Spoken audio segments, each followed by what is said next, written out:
Today at the Intelligence Forum's Who Are You podcast, we're privileged to have Ryan Shorthouse, who was the founder of Bright Blue, amongst many other things and initiatives. Ryan, good afternoon. Very great pleasure to have you here. Good afternoon. I'd like to start by asking you the first of a few questions, and that is your professional journey. How did it start? And actually, geographically, where did it start? Yeah, so actually, I had no idea what a think tank was when I first graduated. I knew that I was interested in politics and journalism. I did a history and politics degree at the University of Warwick, and I knew also that I loved writing. So I did a lot of writing for the student newspaper, which was the Warwick Ball. And in fact, me and Janan Ganesh, who is now a very good columnist for the Financial Times, were both writers on the more kind of centre right of politics, which was, when you're a student, is quite strange. So we both wrote for the newspaper then, the student newspaper. And I think when I graduated, I knew I didn't know exactly what I wanted to do, but I knew I wanted to combine that interest in politics and journalism. So I did a few internships. I did an internship at the Daily Telegraph in their comments section. I worked for a couple of MPs. This was in the day when it was unpaid internship. So this was sort of 2007 time. So I was actually working as a tennis coach at the weekends to subsidize the unpaid internship within Parliament. And I was doing that for about 6 months. So times have quite rightly changed from that, not expecting people to find money from elsewhere to do their job during the week. And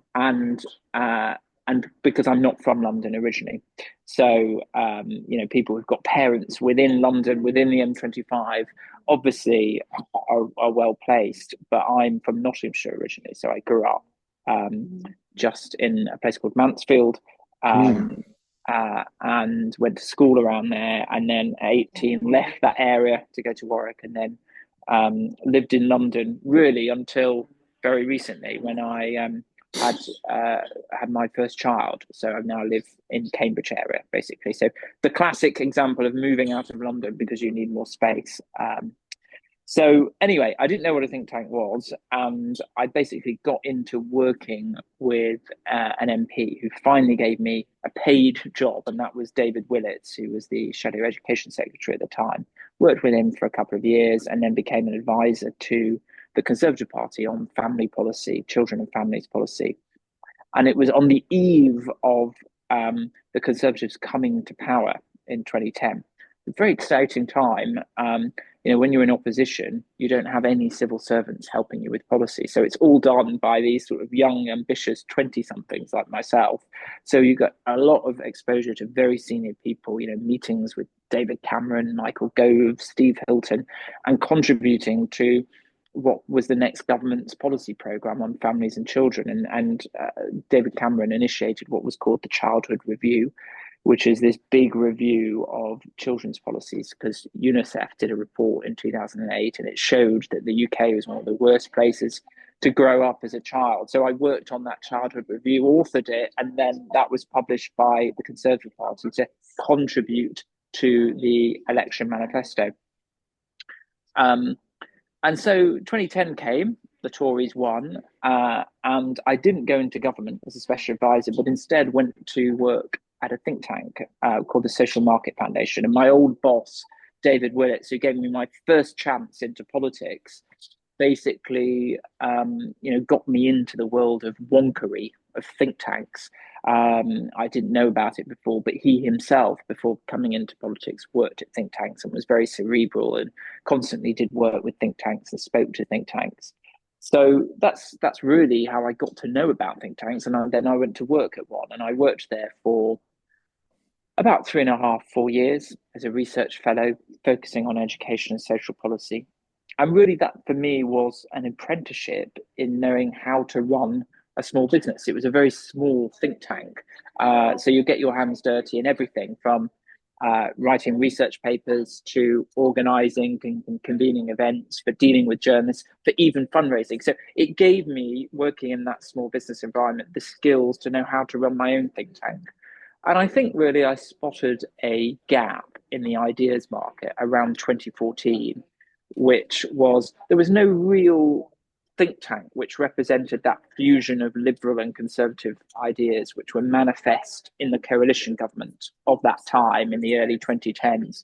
So I wanted to set up a think tank which really showed that and gave kind of meat to that and expression to that. So yeah, so that's how Bright Blue was born, really. It was that sort of fusion of my apprenticeship at the Social Market Foundation and then spotting a gap in the ideas market. And then I founded Bright Blue and I've been there 10 years. So it's a great name, Bright Blue. I mean, if you're talking about branding, I'm not an expert on branding, but it's such a great name. It's quite catchy. But what was the reception when you started, and how did it fly initially, and what were the things you found really deeply satisfying about it, and perhaps some of the challenges? Yeah, good question. I mean, the name really, lots of us came together initially before we formed in 2014. So there's a good number of years actually when Bright Blue was not a professional organization, but was a sort of campaign organization, run the odd events, did the odd magazine, but was a sort of home for people who believed in kind of a more modernizing liberal conservatism. And the reception was good because it felt like we represented that new generation of conservatism, which David Cameron was leading, which was a kind of more modern, optimistic, compassionate conservatism.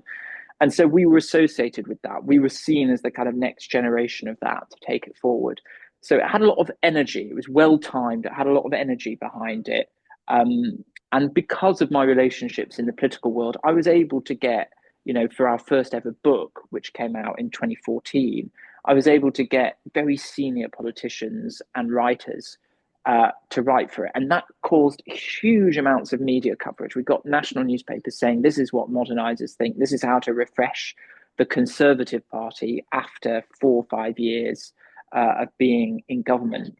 And so really, it didn't happen straight away. It was basically, an organization that had been around for some time, had kind of momentum and traction. It sort of captured the zeitgeist at the time, but it wasn't until we published the book, got the support, that I could see that funding was able to come to us and we were able to make this a much more professional full-time thing. So it actually took some time for people to believe that I was going to take it seriously and that this organization was serious, for people to depart with their cash and give us funding. And so, I suppose the brilliance of it in the beginning was the kind of startup nature of it. So it was me and one researcher to begin with who was working in my front room in a small flat in Dalston. So it really had a startup feel, and it was in East London. And, we felt like we were on the verge of really steaming ahead. We got lots of media interest. Funders were coming to us, so we felt we were right at the beginning of something. And every day there was kind of a new opportunity or new media request, and we had big plans about where our first office was going to be, who our next hire was. So that sense of momentum, the sense that you're on the runway, just about to take off, that was one of the best times professionally for me. I really enjoyed it, despite the team being so small at that point.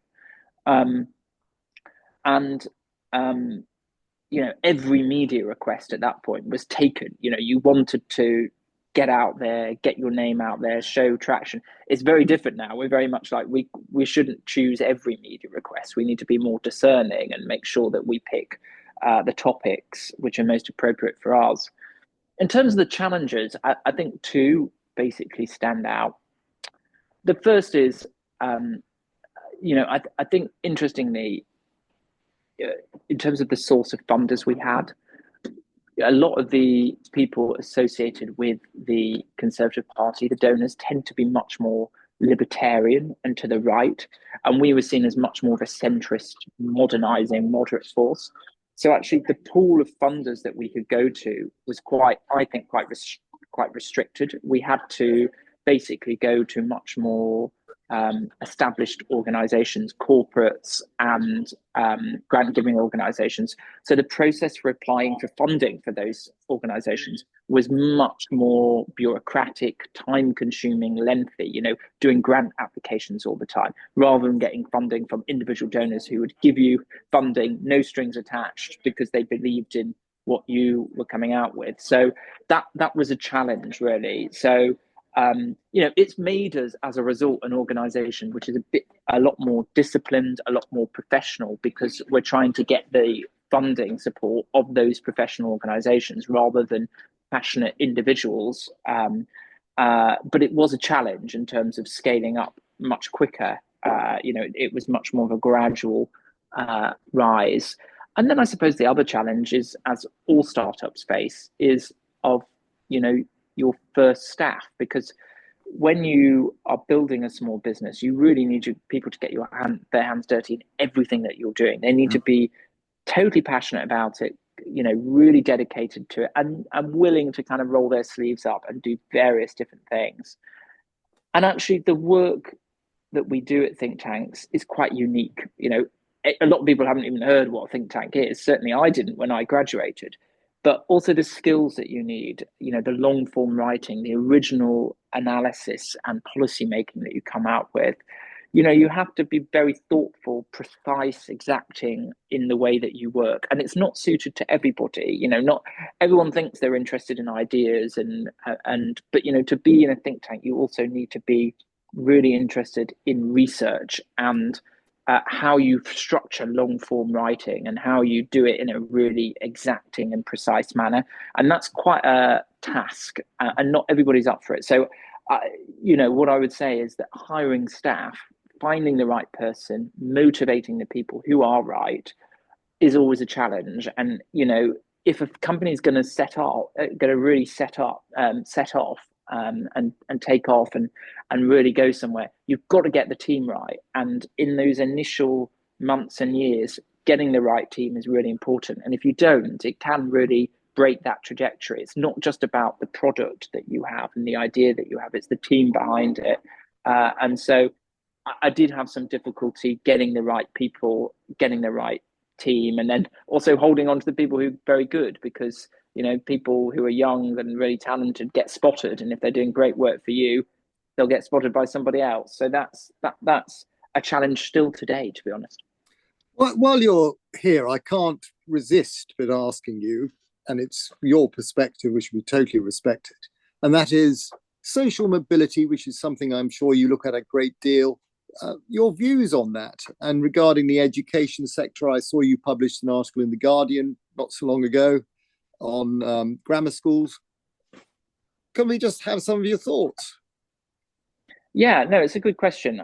I mean, look, I'm very passionate about social mobility. I have a strong research and interest in it, and I myself have experienced social mobility, so I have a personal interest in it as well. I'm from Mansfield. I grew up in an old mining town. Yeah. My dad was a manager at British Coal, and then my granddad was a miner. So it's very important for me. And look, there's the big cohort studies that we have, which are from 1958 and 1970. So they track people who were born in those years and see how they did relative to their parents. There was a big fall in social mobility between those periods. I think the data that we have for more contemporary patterns in social mobility is not as robust as those older data sets. Certainly, there's some evidence from the noughties that there is actually quite a lot of intragenerational mobility, i.e., people within the same generation jumping in between income brackets quite a lot more, which would may be indicative of there being more social mobility in terms of intergenerational social mobility, but we don't know for sure. I mean, look, I think even if there has been some progress, and although the evidence is not clear on it, it's ambiguous, although I would like to think that all of the investment in education, or the improvement in educations that we've seen, particularly with school standards rising over the past couple of decades, the number of people going to university much rising, it would be a crying shame, wouldn't it, if we put loads of investment and thought into that and it was having no difference on raising life chances for young people from modest backgrounds. So I do think there is some progress, and some of the evidence that I've just cited suggests that there may be a bit more progress than some people assume. But my goodness, we've got a long way to go. And, if we're going to have true social mobility and true equality of opportunity for people from modest backgrounds, a lot more needs to be done. And, we're still in a situation, and I think we may, even though there's been progress in the early part of this century, we're in danger of going backwards, largely because I think of what's going on in the housing market, because I think we are turning possibly into a bit of an inheritocracy rather than a meritocracy, particularly in London and the Southeast. Even if you're on a very good household income, two people in very good professional jobs, unless you have parental wealth behind you to afford to put deposit, there's no way you're going to be able to buy a house. So despite the progress in maybe in educational attainment, maybe some employment initiatives in widening access, I do worry about the impact of housing and how that thwarts people's decision making about where they want to live and the careers that they do. And that may be reverting us back to an inheritocracy rather than a meritocracy that I passionately believe in, and many people on the centre right. So, what do we need to do? We're in danger. Employers say, well, actually, it's all about universities. Universities say it's all about schools. Schools say it's all about childcare. Childcare say it's all about families. There's a danger of sort of going all the way back to Jesus Christ on whose role it is to, improve social mobility. The fact of the matter is that all of these different institutions and individuals play a part in increasing social mobility. The evidence seems to suggest the earlier you start, the better. That your life outcomes. I think there's an academic from Oxford called Leon Feinstein who found that your cognitive ability at age 5 was very closely related to your educational achievements by the time that you were a late teenager. So and there's lots of work by an academic called James Heckman in the US who looks at brain development and shows why the early years are just so crucial. And it's to do with the plasticity of the brain in the early years, the malleability. I know this, having children both under the age of 5, just how malleable you are and how much you're soaking up. You're a sponge at that point in time. And there's some studies that suggest that the brain's about 85% developed by the age of 3. So it's a really critical time, infancy. And the second is just how skill formation happens. So learning begets learning. So there's lots of studies, for example, that show that, if you're going to do maths at university, if you have a higher prior grade in maths to begin with, you're much more likely to progress even quicker in your maths degree than somebody who has lower attainment in maths to begin with. So that just shows you that, if you have a critical, strong foundation, you can build on that later in life. So really, I think there's loads of things that we should be doing in social mobility. I know you're only interviewing me for a certain period of time. So the one thing that I would really stress is the early years. And at the moment, that feels like a service largely for working parents rather than seeing it as a vital part of our education system where the best teachers need to be, and we make the most difference to children's long-term development. And I'm not suggesting that children aged 3 and 4 are sat at desks learning Latin. I'm not suggesting that. They're learning through play. But, thinking about how we improve the quality and make these world-class childcare settings, particularly for children from more deprived backgrounds, I think is crucial to shaping their social mobility in the long term. I am sensitive to time. I could probably go on with you for a couple of hours, but I won't. In sensitivity to your time and Dari, I've got 2 more questions I'd like to ask you. And the first of those questions, coming from Mansfield, coming from Nottinghamshire and a mining town, how do you see those areas improved and, putting the UK into firing on all cylinders by a lot of towns and cities up and down them being vibrant again? Yes, I mean, it is a big question, and lots of governments, particularly since the 60s, have wrestled with it. You know, what are the regeneration initiatives for those areas? Hmm. And, um, you know, the last government talked about levelling up as if it was a completely new concept. But actually, you know, the Labour government before that in the 90s and noughties had the New Deal for communities. They tried to regenerate um, old industrial and coastal areas.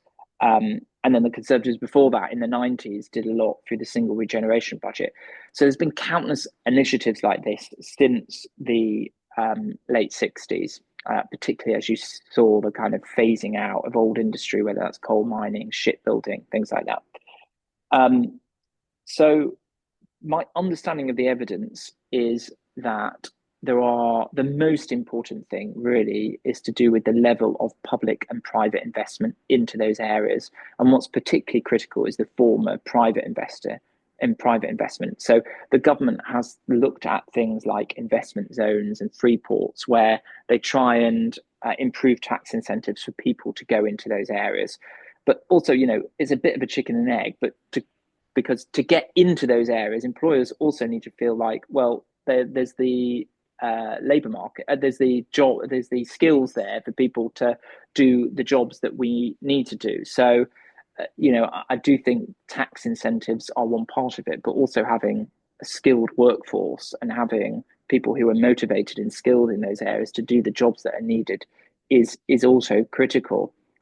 Um, and I think the other thing, which seems to be the evidence from these regeneration initiatives, is that they stick, and politics is often very short term. Hmm.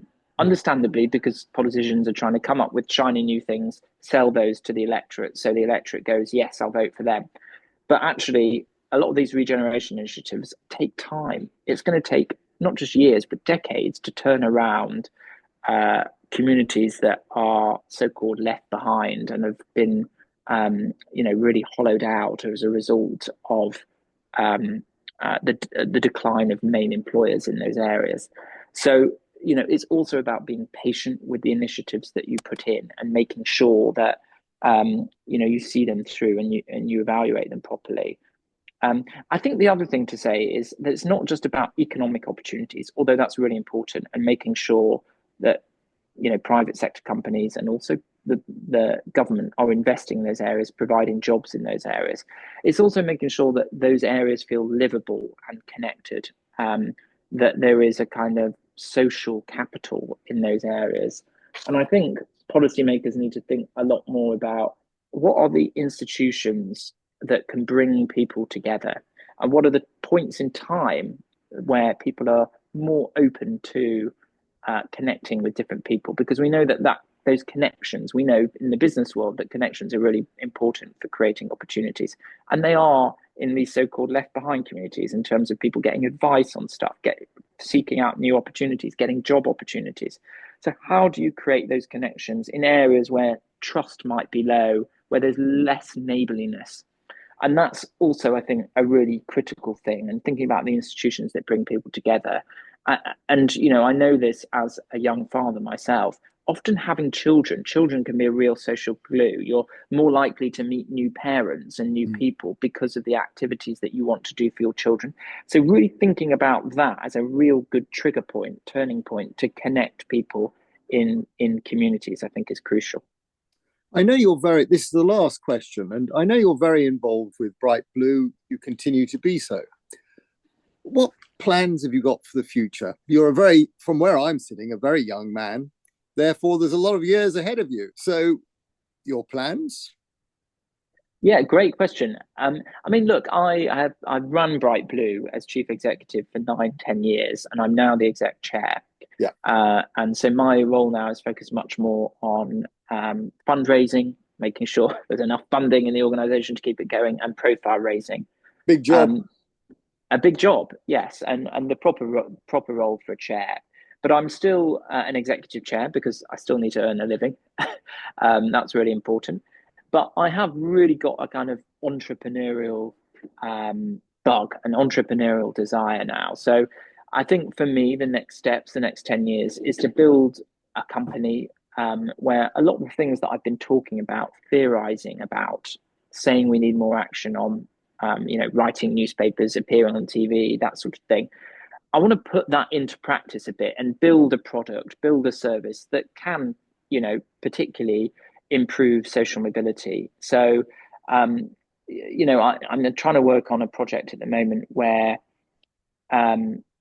we know, for example, that capital credit is really important, particularly early on in your life, to take opportunities, to take risks. And people who come from very wealthy backgrounds have that parental support to be able to do that, to move to a new city, to do an internship, which is low paid, to start a new business. Not everyone has that. And that's where the private support, the market, not just family, but market comes into play. But we know the amount that people can get from credit providers, from lenders, is quite limited if you don't really have much of a financial history. So I'm interested in how the credit information market and lenders can give a better deal to particularly younger people who don't have much data around their financial history and their financial record. But we know from the school that they went to, the education they got, how they interact with people, how they communicate, that they have tons of potential. So I'm interested in how we can better prove that these people deserve better credit, to give them more money to be able to do the things that will enhance their opportunities in the long term. So, interested in how you spot those people, how you provide a kind of rigorous underpinning for identifying those people, and then helping those people get better credit. So that's something that I'm working on. So ultimately, I'm looking to kind of set up a new company, a kind of fintech company operating in the credit information market space. I want to build that over the next 10 years. That's what I want to do between now and in my mid to late 40s.